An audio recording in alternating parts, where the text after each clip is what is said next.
Yesu asifiwe tena, watumishi wa Mungu. Baada ya klipu zangu zile mbili ambapo nimezungumzia madhara wanayopitia wachungaji kwa kifupi, leo nataka nizungumze tena kuwatia moyo. Si kwamba nimepitia mambo haya, nilishapitia mengi zaidi ya haya, lakini sio sasa hivi. Nimekutana na vilio vya watumishi wengi kila ninakoenda. Nina miaka 32 katika uchungaji na katika kuongoza kanisa na kuongoza wachungaji. Kwa hiyo Mungu ninataka niwatie moyo wachungaji juu ya yale wanayoyapitia ambayo na mimi nimeyapitia. Bwana Yesu asifiwe. Luka sura ya 23 ndipo kiini changu cha somo kitakapokuwa, mstari wa 18. Maandiko yanasema, ndipo watu wote wakapiga kelele pamoja wakisema, mwondowe Yesu, tufungulie Baraba. Wote wakapiga kelele, mwondowe Yesu, tufungulie Baraba. Hebu tafakari, Yesu aliponya wagonjwa wao, Yesu alifufua wafu wao, Yesu aliwalisha wakiwa na njaa, Yesu alihubiri habari njema. Lakini watu wanapiga kelele afunguliwe Baraba, muuaji, mbakaji, aliyefanya ukatili kwa watoto wao kwa kuwabaka, aliyezini na wake zao, aliyeiba na kuharibu mali, aliyeua. Wanasema huyu Yesu aliyetenda mema asulubiwe, ila huyu Baraba afunguliwe. Hiki ndicho kinatokea kwenye kanisa la leo. Washirika wanasimama pamoja kupiga kelele wamsulubishe mchungaji. Wanajiunga vikundi kuhakikisha wanamzima mchungaji asiseme kweli, asifundishe, asikemee makahaba, asikemee wazinzi, asikemee warevi kanisani. Wanapiga vita mchungaji ili kusudi anyamaze, hata kumsulubisha. Wanajitahidi kujitetea waonekane hawana hatia. Badala ya kutubu, wanatumia muda mwingi kunena uongo juu ya mchungaji ili mchungaji aonekane mbaya. Hao uliowapaka mafuta ndio wanaokata kanisa. Hao uliowaombea wakiwa wagonjwa ndio wanaohama kanisa na kukutukana.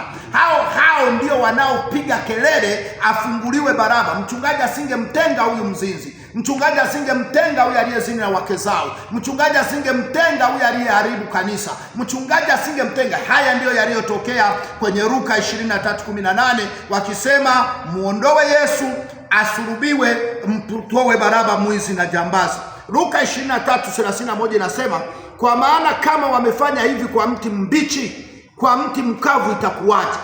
Kama hawa watu walifanya hivi kwa mti mbichi Yesu, wakapiga kelele afunguliwe Baraba, inakuwaje kwenu nyinyi wachungaji wa leo? Nyinyi mnaoongoza kizazi cha nyoka. Je, mnaoongoza kizazi cha utandawazi, kizazi cha karikiti, kizazi cha kunyoa nyusi, kizazi cha kuvaa vimini na suruali makanisani, kizazi cha ukahaba. Watu wanakuja kanisani kuhudhuria ibada, wakifa wapate wa kuwazika wachungaji. Msiogope watakapowainukia. Yesu alitupa tahadhari, watumishi wa Mungu. Kama wamefanya hivi kwa mti mkavu mbichi, itakuwaje kwa mti mkavu nyingi? Yaani Yesu alikuwa mti mbichi, wakamsurubisha. Itakuwaje sisi wachungaji ambao ni wanadamu mti mkavu? Watatusurubisha tu, watatutesa tu, watatuinukia tu. Lakini msiogope watumishi wa Mungu, msikate tamani na waomba, tusonge mbele. Mungu amenipa moyo niwatie moyo, tusonge mbele. Haya yakipija tuyapite. Wazinzi watengwe, makahaba watengwe, warevi watengwe, wanaotaka kuharibu kanisa watengwe. Uwaache waseme, hata usipowatenga watasema tu. Maana washirika wa leo wengi ni kizazi cha nyoka. Ni kizazi cha nyoka. Hebu fikiria, wale ulio kesho ukiwaombea ndio wanaokusengenya. Wale ulio watoa mapepo wakaokoka ndio wanaotaka kukuua, ndio wanaovunja kanisa, ndio wanaovuruga kila kitu. Kwa hiyo wachungaji, msiogope, endeleeni kusema ukweli, maana haya yametabiriwa. Wakapiga kelele wakisema, muondowe Yesu, tufungulie Baraba. Na wao watapiga kelele, muache huyu mzinzi aliyezini na wake zetu, aliyezini na watoto wetu, aliyezini na wajane wetu, aliyevuruga kanisa. Muache huyo mzinzi, muondowe huyu mchungaji aliyemtenga, ili waendelee kufanya ukahaba wao na watajionyesha hadharani. Timotheo 2:4-3 inasema, utakuja wakati watakapoyakataa mafundisho yenye uzima, ila kwa kuzifuata nia zao wenyewe watajipatia walimu makundi makundi. Utakuja wakati watakataa mafundisho ya uzima. Huu ndio wakati tulionao sasa. Wachungaji sasa wamebadili nia ili wapate sadaka, waishi vizuri, wanafundisha uongo, wanakubaliana na maovu makanisani.